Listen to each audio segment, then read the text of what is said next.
sometimes I'm completely surprised by areas like this. No way, no way. I see morels. I have never been here in my life, not ever. And look. This is why you do this. This is why you scout and explore. I have a completely new site now. This is amazing. Oh, okay, so take note of this terrain. This is a snow melt runoff. When I find these with active water in it, that means that the surrounding area has had more relative humidity. Oh, here's more relative humidity than the surrounding area. Look at those honkers. Oh, this is why we do this.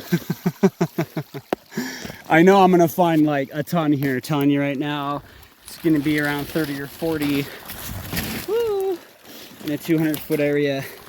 The other thing that you need to notate when you're out here are the footprints that you see.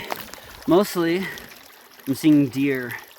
Sometimes I see mountain lion, coyote, bear. Also look for the scat, the manure, and spend a few minutes on the internet learning how to differentiate different types so that you can be safe. I'm so stoked. I have not even arrived at my actual destination, and I have found a completely new spot. It is hard to get here though, I'll say that for sure. This is a tough hike, and that's nice because, you know, there's not a lot of other people who are going to come up here because of that, due to the amount of physical effort that is required to actually get here. People usually wait until they're able to drive and park close and go for short hikes, but I do the longer hikes because it allows me to get to places like this before other people and harvest amazing, perfectly ripe, big, fat morel mushrooms in Utah, a place where most people would think that you would not even find morel mushrooms, but they're definitely here in the Canyonlands, and I encourage you to explore them, but come prepared, come safe. Utah canyons are not a nice place, and they will take a while for you to get familiar with. And luckily, you know, there's really not a lot of plants here that are going to mess you up. I come across stinging nettle sometimes. That's about it. I've honestly only ever seen like 2 ticks in my entire life. If anyone could tell me what that is, that'd be great. Very curious. Constantly trying to learn new plants. I have a degree in botany, but plant kingdoms, biodiversity is pretty intense. Taxonomy is a lifelong venture that you never really complete. For me, it bled into mycology and mushroom hunting, and so a big way that I find, one of the primary methods I use to find morel mushrooms is to just follow very specific trees and environmental traits. When I arrived here just now, I cannot believe the timing. By the way, swear to you, that was not set up. Oh man, did I document this guy? You see him? Oh, look at that. There's one. I don't think I did. Look at this guy. Ah, oh, nice. Oh, and this spot, no one is even gonna come here. Normally I'll hide these suckers. And I'll come back and I'll harvest them when they're bigger. This place is pretty hard to get to. I'm probably gonna harvest all of these guys because I suspect, based on the weather forecast, that it's gonna get a little bit dry So if I return, whoo, I just had to bail because that was a rose bush. Don't grab rose bushes with your hands, kids. Now my feet are wet, but you know what? That feels great. Oh, yeah. This is why you do flip-flops. This is why. I don't know. I've hiked around with boots and shoes and flip-flops and sandals, and I really feel like these open-toed ones are where it's at for Utah, because I don't have to sit down and take my shoes off every time I get crap inside of them, right? All right, so I'm actually gonna just take off my backpack and start scouting around now and see if I can find any more. I'm gonna follow this snow melt runoff. And I mean, literally just right off of the side of the trail here, I had immediate success, unintentional success. And right before I was just talking about how amazing of a location this is. Look, it's pretty burnt. You know, it's pretty, the canopy hasn't restored, the forest hasn't restored. And so it's been a couple of years, and that sucks. It really needs more moisture to get to where the plants can reestablish. Look at these, there's some huge ones here. And they're all dead. Forest fire, you know. I wish I could have come up here the year that this happened. I did not have the chance to do that. I was finishing my science degree at the time. But, gosh, look at this guy. Just huge, big trees. I love big trees. It's the best thing ever, right? So sometimes, if you walk along these little snow melt runoff streams, you can visually spot morels. And it just takes a little bit of slowing down and maybe a decent amount of eyesight. I'm probably just gonna walk down this on my way back down, literally walk through the stream. It feels really good on your feet when it's starting to get hot out here, upper 80s, low 90s, and it's pretty dry in Utah, so it gets a bit toasty. But oftentimes when you're down in it, you'll actually see morels that you can not see from above. And so that's a really good approach. I like to try to come out with other people, because then I can have someone above, someone below. We can spread out, and that allows us to sort of screen the ground collectively instead of me zigzagging back and forth like a psychopath in the mountains alone by myself as the sun is setting. Oh man, look at this.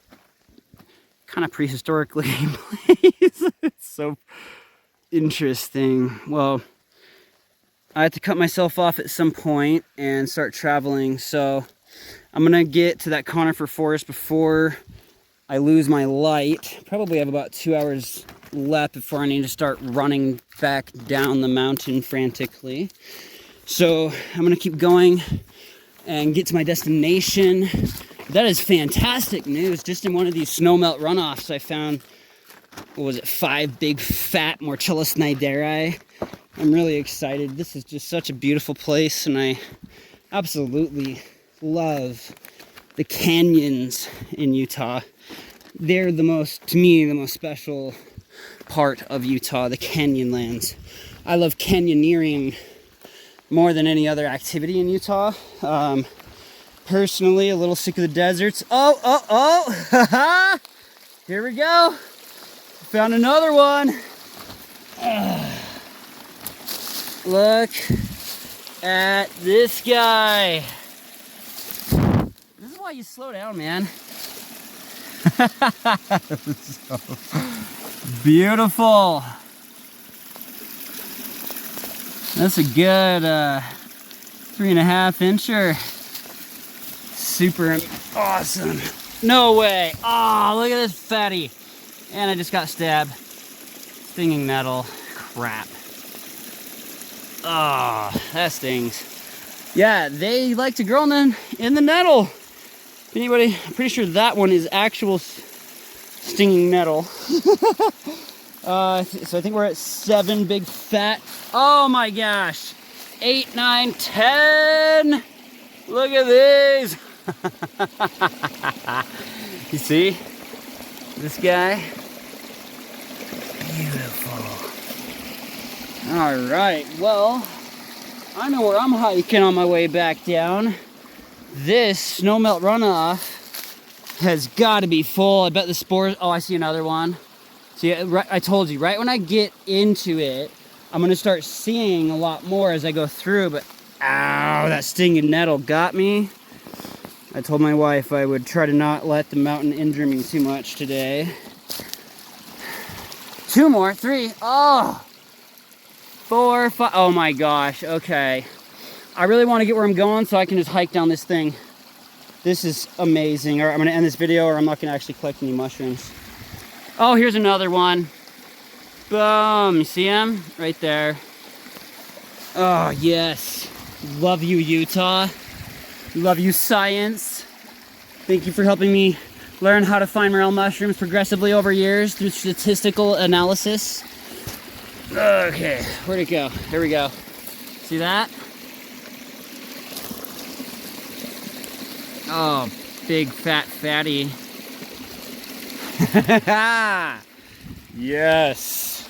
All right, I'm gonna put my bag down and I'm gonna start collecting these before I lose track of them. And I've actually lost count already. So my procedure, I'll just show you, I guess. All right. Here is my backpack. I've got a camouflage poncho. It has come incredibly handy quite a few times. I would recommend it. Also, if you have people who follow you for morel mushrooms through the internet and in person and stalk you, so if that happens to you, I would recommend definitely getting a camouflage poncho. It kind of camos my bag, which is also earth tone. I love this brand of bag. It's amazing. 511. If you want to pay me to do a sponsor video, that'd be super. All right, this is a bag I use to carry garbage out of the mountains. I bring out this egg carton. Ooh, look at this guy, huh? I bring paper towels. I bring containers like this. And what I'll do is just tear off a piece of paper towel. And then I'll go and collect my morels. I'll show you guys one and then I'm gonna upload the rest into iNaturalist. Oh, I hear the mosquitoes. They smell me. Smell my success. Oh, I can just tell there's tons more around here. I haven't even had time to actually look. Okay. So what I'm gonna do, take a picture, which I just did. And I'm gonna upload that picture into iNaturalist. So I'm gonna just take a couple of pictures now. I'll upload them all in just a minute after I stop my video. Look at this guy. Oh, you're so pretty.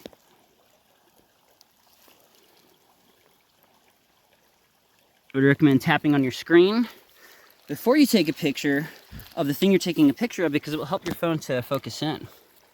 So I'm actually gonna take the whole thing today because I'm conducting a cell culture experiment, research experiment, where we're actually gonna try to grow different species of morel mushrooms in different soil mixtures. So sometimes I'll give them a little tap, just try to clean them off, throw them in my container. I documented this guy, so I'm going to take him out as well. I would recommend that you, if you're not doing a cell culture research experiment, that you cut them at this stem and then bury it. And that's a sufficient way to collect morel mushrooms. All right, we're going to come in here and once again, this is why you do flip-flops, because I can just crouch down and get my feet wet. Look at this beast. Oh, yeah. Nice. Okay. You know, the other thing is that if you check on areas like this repeatedly, you're actually going to find typically multiple flushes. I'm definitely coming back here. Try to knock off as much of that mud as I can, put it face down, and I'll clean it off when I get back to my backpack in a minute here. I'm gonna grab these other ones. Oh shoot. You guys can make fun of me in the video later if I missed any. It happens, especially when you're trying to record content in the mountains by yourself while collecting morel mushrooms. Look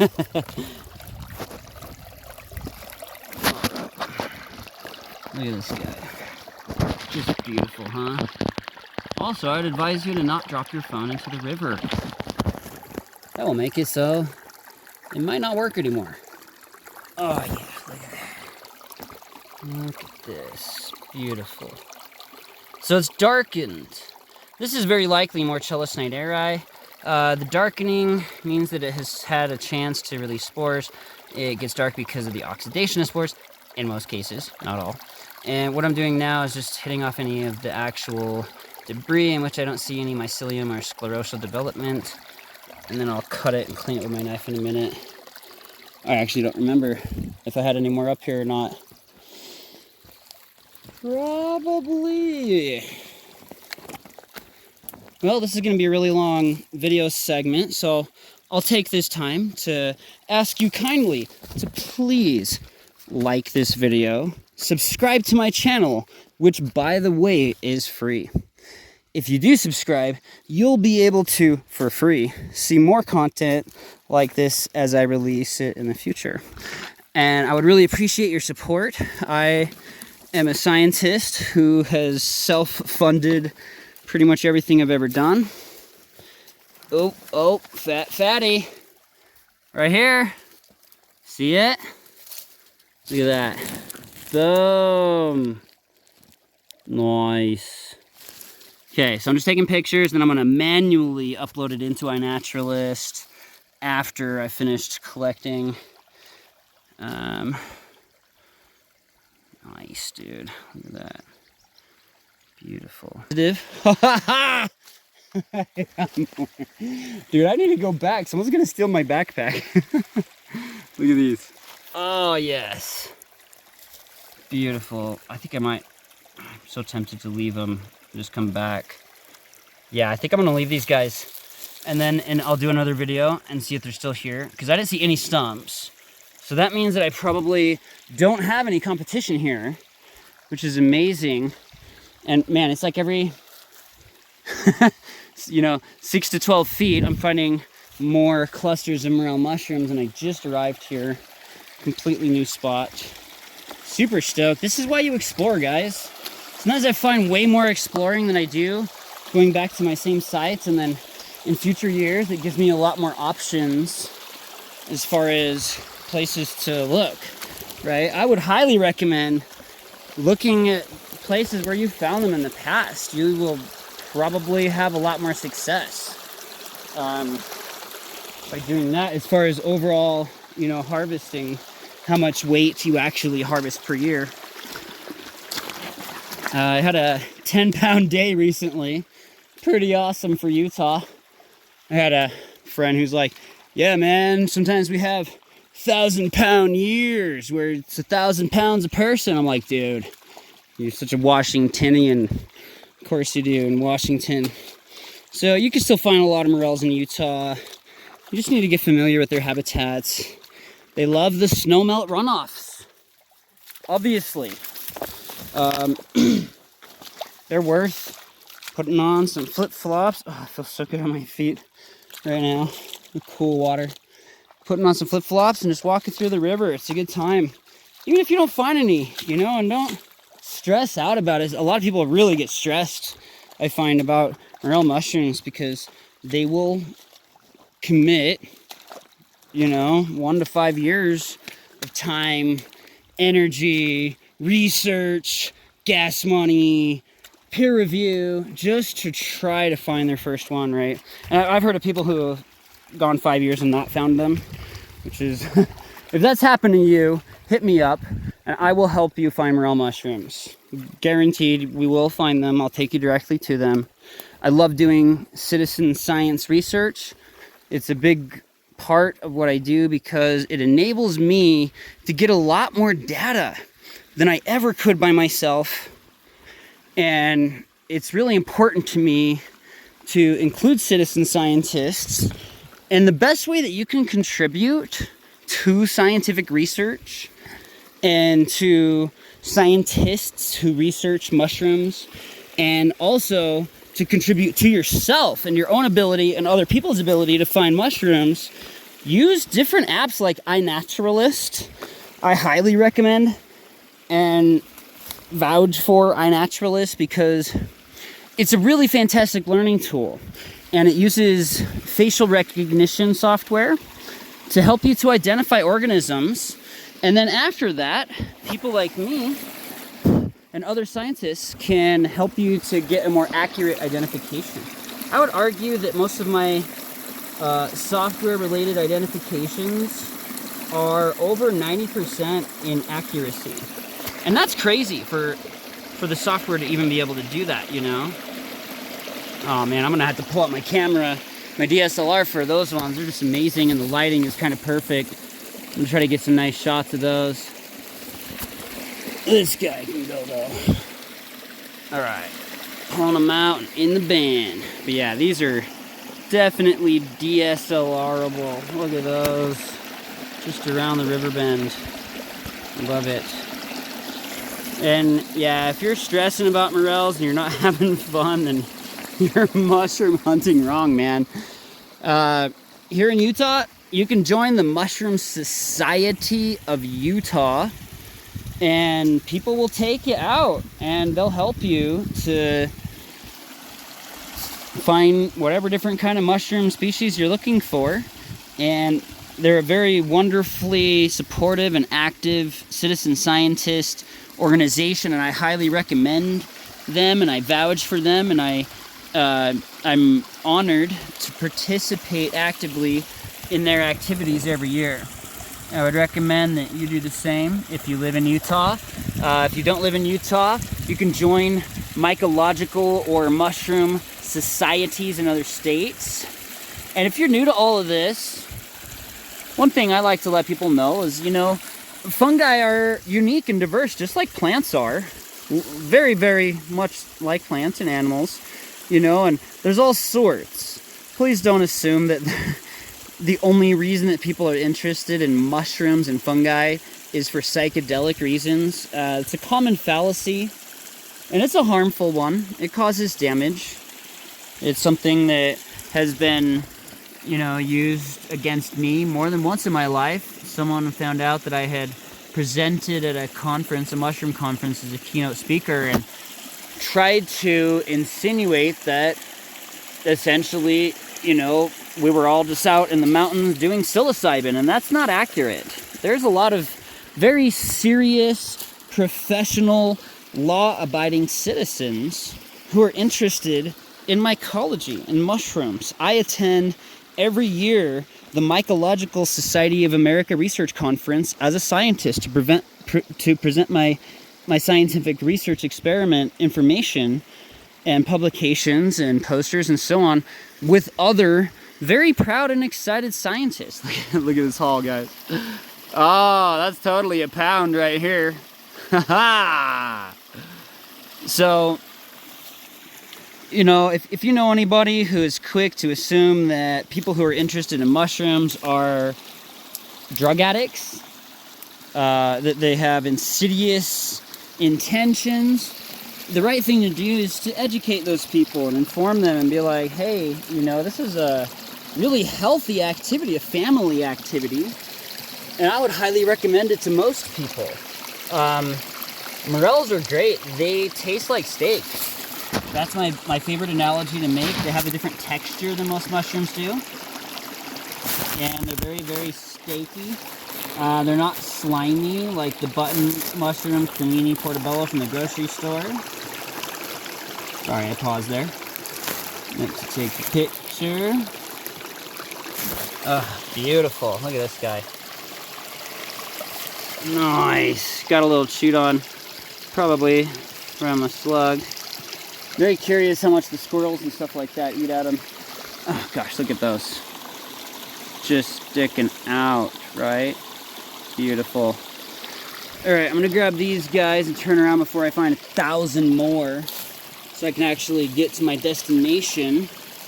And what I'm gonna do is upload these while I'm hiking for the sake of time. This was a good video though. I'm really glad I stopped actually. Haha, look at these. Beautiful.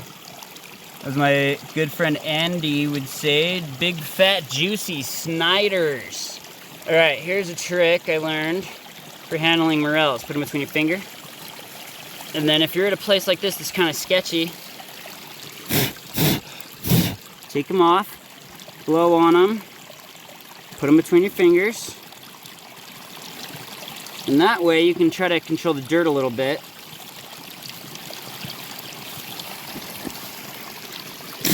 Doing this while you're holding a phone is extra challenging.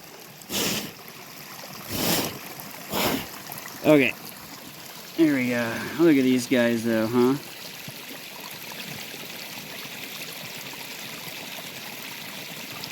Beautiful. Yeah. Ouch.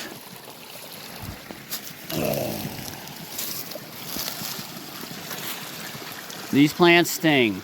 All right, well, I'm hiking down this on the way back. I'll for sure find more.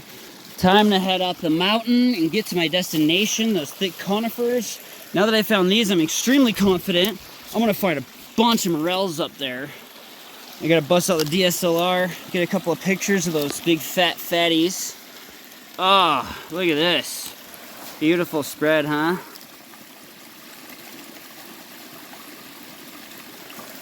All right. Always stop when you see these runoffs, snowmelt runoffs. They carry the spores. They're just full of morel mushrooms. All right. I hope you find a ton. And if you don't, watch more of my videos and like the crap out of them and share them with your friends, and they will help you to find more. And every once in a while, I'll drop a truth bomb and tell you some locations. So listen close and I will tell you where to go. You can also reach out to me directly if you're really not having luck and you live in Utah. I will take you on a guided tour. I'll take you out. I'll show you actual spots within or outside of the season. Hit me up. Have a good day. Stay safe. Bring bear spray. Love you. Bye-bye.